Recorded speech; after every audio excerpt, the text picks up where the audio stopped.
چینی اسکینڈل کے حوالے سے خراج تحسین پیش کروں گا تحقیقاتی کمیشن. وزیر اعظم پاکستان عمران خان صاحب نے اس وقت وعدہ کیا کہ جناب اس کی تحقیقات کروائی جائے چینی اسکینڈل کی. اسی آل پاکستان لوٹ مار ایسوسی ایشن نے اس کو تنقید کا نشانہ بنایا اور یہ نہیں ہوگا, تحقیقاتی رپورٹ پیش ہوگی. پھر اس کے بعد اعلان کیا وزیر اعظم پاکستان عمران خان صاحب نے کہ اب فرانسک رپورٹ بھی پیش ہوگی. پھر اس آل پاکستان لوٹ مار ایسوسی ایشن نے شور واویلا مچایا, نہیں جی نہیں کوئی فرانسک رپورٹ نہیں آئے گی. فرانسک رپورٹ آ گئی. پھر وزیر اعظم پاکستان عمران خان صاحب نے کہا کہ اب ہم پراپر لائن آف ایکشن ٹیوارز بنا کر ان کے خلاف کارروائی کا آغاز کریں گے. پھر انہوں نے ڈنڈورا پیٹا آل پاکستان لوٹ مار ایسوسی ایشن نے کہ کچھ نہیں ہوگا جی کارروائی. اللہ پاک کے کرم سے آج سے 1-1.5 ہفتے پہلے پورے کا پورا 90 دن کا لائن آف ایکشن وزیر اعظم پاکستان عمران خان صاحب سے شہزاد اکبر صاحب نے منظور کروایا. پوری پاکستانی قوم کے سامنے رکھ دیا کہ نیب 90 دن کے اندر کیا کرے گی, اسٹیٹ بینک کیا کرے گا, ایس سی سی پی کیا کرے گا, سی سی سی پی کیا کرے گی, ایف آئی اے کیا کرے گا, ایف پی آر کیا کرے گی. ایک ایک چیز بتا دی. پھر بتا دیا کہ جناب اس میں کوئی آپ کی جناب نیپوٹزم فیورٹزم نہیں ہوگی, امپارشل اور نیوٹرل ہو کر جناب تمام کے خلاف, چاہے وہ پی ٹی آئی کے ہیں, نون لیگ کے ہیں, پیپلز پارٹی کے ہیں, کسی سے بھی تعلق رکھتے ہیں, چینی اسکینڈل کے اندر جنہوں نے اس ملک اور قوم کا پیسہ لوٹا اور عوام کے ساتھ کھلواڑ کیا, ان کے خلاف یہ طریقہ کار ہے. اس کے اوپر پھر انہوں نے چیخنا چلانا شروع کر دیا. اب تازہ ترین آج سے 1 دن پہلے وزیر اعظم پاکستان عمران خان صاحب کی ہدایت پہ 22 کروڑ پاکستانی خراج تحسین پیش کر رہے ہیں وزیر اعظم پاکستان عمران خان صاحب کو. روایت قائم کی کہ اپنے دور اقتدار کے اندر اپنی حکومت کے تحت اگر کوئی مالی اسکینڈل آیا, اس کی انویسٹیگیشن, اس کی فرانسک رپورٹ, اس کے خلاف تحقیقات, پھر اس کے خلاف پراپر فوجداری مقدمات کا اور تمام اداروں کو 90 دن کے اندر کارروائی سٹارٹ کرنے کا فیصلہ آج تک کبھی نہیں ہوا تھا. یہ وزیر اعظم پاکستان عمران خان صاحب کی کمٹمنٹ ہے, ڈسٹنکشن ہے, یہ ان کا اعزاز ہے. اور اسی اعزاز کے تحت اب پہلا ریفرنس نیب میں بھیج دیا گیا ہے. 29 ارب روپے کی سبسڈی 2014 سے لے کے آج تک, اس میں 1 سال ہماری حکومت کا بھی ہے, وہ 2.4 ارب روپے کی سبسڈی ہے. میں اپنی بات کا اختتام کرتے ہوئے 29 ارب روپے کی سبسڈی میں 20 ارب کی سبسڈی محترم شاہد خاقان عباسی صاحب نے 2016-17 میں وزیر اعظم کی حیثیت سے, آل شریف کے ذاتی ملازم کی حیثیت سے 1 گھنٹے کے اندر اس طرح چٹکی بجاتے, اس طرح انہوں نے جناب اپروو کی. صرف شہباز شریف صاحب, حمزہ شہباز صاحب, سلمان شہباز صاحب کی شوگر ملوں کو اکاموڈیٹ, پروموٹ, ان کو فیسیلیٹیٹ کرنے کے لیے 1 گھنٹے کے اندر سارا پروسیس. اور کس موقع پہ کی؟ سبسڈی بنیادی طور پر اکنامکس کا اصول ہے کہ سبسڈی ایکسپورٹ کے اوپر اس وقت دی جاتی ہے کہ کیونکہ انٹرنیشنل مارکیٹ میں کمپٹیشن زیادہ ہوتا ہے. تو جب ایکسپورٹ آپ کرتے ہیں تو ایکسپورٹر کہتا ہے جی کہ ہمیں مقامی مارکیٹ کے اندر جناب ہم نے کام نہیں کیا, ہم نے باہر انٹرنیشنل مارکیٹ میں بھیج رہے ہیں تو ہمیں پروفٹ زیادہ نہیں مل رہا, حکومت ہمیں اکاموڈیٹ کرے. تو یہ پوری دنیا کے اندر جناب یہ اکانومیز کے اندر ہوتا ہے کہ ایکسپورٹ کے اوپر پھر سبسڈی دی جاتی ہے. اب 2016 اور 17 کے اندر ساری دنیا جانتی ہے, پاکستان کے سارے ٹی وی چینل کے تجزیہ نگار اور جناب اینکر چھوڑیں, جو کیمرہ مین ہیں ان کو بھی ازبر ہو چکا ہے, ان کے بھی ٹپس پہ آ چکا ہے کہ 2016-17 کے اندر انٹرنیشنل مارکیٹ میں ہسٹری میں پہلی دفعہ $100 فی ٹن چینی سستی تھی. $100 فی ٹن, پہلے کبھی اتنی سستی نہیں ہوئی تھی. وہاں تو تکی نہیں بنتی تھی جناب سبسڈی کی, پہلے سے ہی جناب وہاں پہ بڑا منافع ایکسپورٹرز کو مل رہا تھا.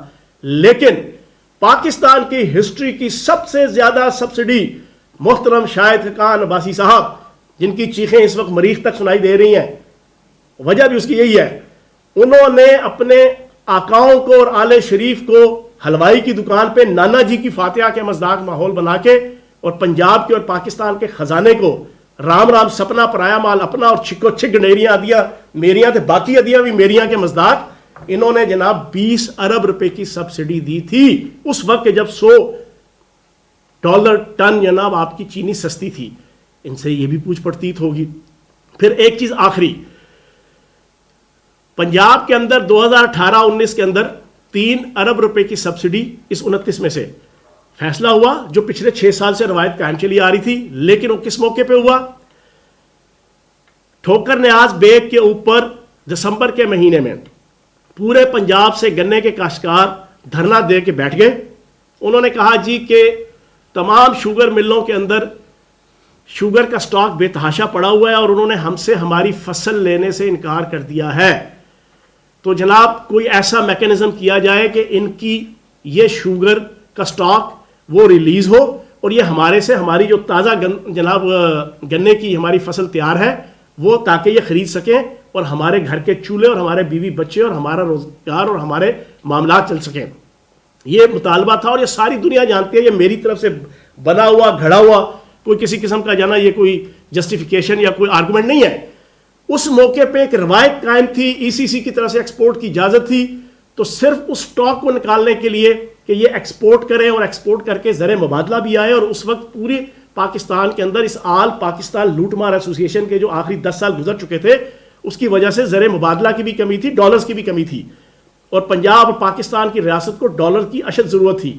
ان ساری چیزوں کو دیکھ کے 3 ارب روپے کی سبسڈی دی گئی کہ وہ سارے کا سارا سٹاک اگر انہوں نے ایکسپورٹ کرنا ہے تو پورے خوشو خضو کے ساتھ ایکسپورٹ کریں. لیکن یہ چیز بھی پاکستان کی ہسٹری میں پہلی دفعہ یہ ہوئی کہ کسی حکومت نے سبسڈی اناؤنس کی، لیکن ابھی 2.4 ارب روپے کی سبسڈی ملی تھی، اس کو روک دیا گیا. حالانکہ 3 ارب کا جو وہ فیصلہ ہوا تھا. کیوں روکا گیا؟ کہ وہ جو سبسڈی بھی دی جا رہی تھی پنجاب حکومت کی طرف سے اس کے اوپر پورا چیک اینڈ بیلنس رکھا ہوا تھا.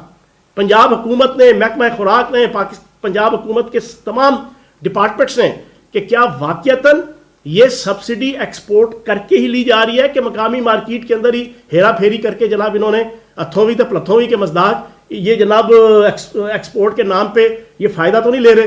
جب دیکھا کہ کچھ اس میں مال فنکشننگ اور بیڈ پریکٹسنگ ہو رہی ہے تو فوری طور پہ وہ سبسڈی روک دی گئی، 3 ارب تک نہیں جانے دیا گیا. یہ وزیر اعلیٰ پنجاب سردار عثمان بزدار صاحب اور ان کی حکومت کے اور سرکار کے خزانے کے ساتھ اور عوام کے ٹیکسوں کے پیسے کے ساتھ ایک پیٹرن ہونے کے ناطے سے، اس کا ایک جناب گارڈین ہونے کے ناطے سے، کسٹوڈین ہونے کے ناطے سے ایک فرض بنتا تھا جو انہوں نے فرض ادا کیا. تو اب اس پوری پوزیشن کے اندر 29 ارب روپے کی جو سبسڈی دی گئی اس کا پہلا ریفرنس بھیج دیا گیا ہے وفاقی حکومت کی طرف سے نیب کو. نیب کو یہ 7 TORs بنا کے نہیں بھیجے گئے کہ اس میں آپ نے جہانگیر ترین صاحب کو نہیں بلانا اور آپ نے جناب مراد علی شاہ صاحب کو بلا لینا ہے. اس میں یہ TORs بنا کے نہیں کہا گیا کہ جناب اس میں فلاں صاحب جو PTI یا PTI کے اتحادی ہیں ان کو نہیں بلانا، آپ نے جناب حمزہ شہباز صاحب کو بلا لینا ہے. کوئی ایسے TORs نہیں ہیں. بالکل امپارشل نیوٹرل ہو کے تمام لوگوں کو جو انوالو ہیں، اپنے ہیں یا پرائے ہیں، نیب اپنی ایک آزادانہ حیثیت کے اندر اتھرائز ہے. اب وہ سب کو بلائے گا، لیکن اس کے اوپر بھی یہ جو چیخنا اور چلانا اس وقت آل پاکستان لوٹ مار ایسوسی ایشن اور خصوصاً نون لیگ کا اور پیپلز پارٹی کا ہے، کیونکہ انہیں پتہ ہے کہ اس 29 ارب میں سے 27 ارب تو ہے ہی ان کا اور باقی جو 26.6 وہ تو ہے ہی ان کا. اس 2.4 میں سے بھی جو ہے وہ 70% جناب اس آل پاکستان لوٹ مار ایسوسی ایشن کے جو سرغنہ ہیں شہباز شریف صاحب اور ان کی فیملی، انہوں نے جناب فیسیلیٹیشن لی ہے، انہوں نے انجوائے کیا ہے. تو جناب پوری پاکستانی قوم وزیر اعظم پاکستان عمران خان صاحب اور وفاقی حکومت کو خراج تحسین پیش کر رہی ہے کہ انہوں نے اس ایشو کے اوپر ایک جرأت مندانہ جو ہے وہ فیصلہ دیا ہے اور ان کا چیخنا چلانا بھی سمجھ آ رہا ہے. ان ویلے ماندے جنا ترجمانوں کا کوئی کام نہیں.